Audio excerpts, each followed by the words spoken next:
তোমরা সবাই জানো যে দুষ্টু বৌদি শাড়ির দোকান খুলেছে, শাড়ির প্রমোশন করছে কিভাবে সেটাও একবার দেখে নাও ভাই। এগুলা শাড়ি পরে নাইচে বেড়াচ্ছে, আবার এগুলা শাড়ি প্যাকিং করে মানুষের কাছে বিক্রি করে দিচ্ছে। এগুলা আবার কেমন ধরনের প্রমোশন বৌদি? যেই শাড়িগুলা বিক্রি করবে সেই শাড়িগুলা পরে পরে আগে প্রমোশন করছে ভিডিওতে, তারপরে সেই সব শাড়িগুলো আবার প্যাকিং করে বিক্রি করে দিচ্ছ।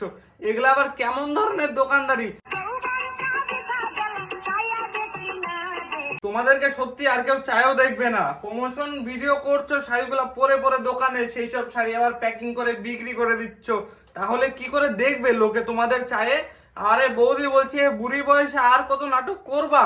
এখন একটুখানি সত্যি কথা বলো সবাইকে। সত্যি কথা বলতে গেলে এরা হচ্ছে দোকানের শাড়ি পরে পরে ভিডিও বানায়, সেই সব শাড়ি বিক্রি করে। দুষ্টুপতির দোকানে কেউ যদি শাড়ি কিনতে যায় তাহলে হাজারবার ভাবতে হবে এটা কোনো ইউজ করা শাড়ি না তো।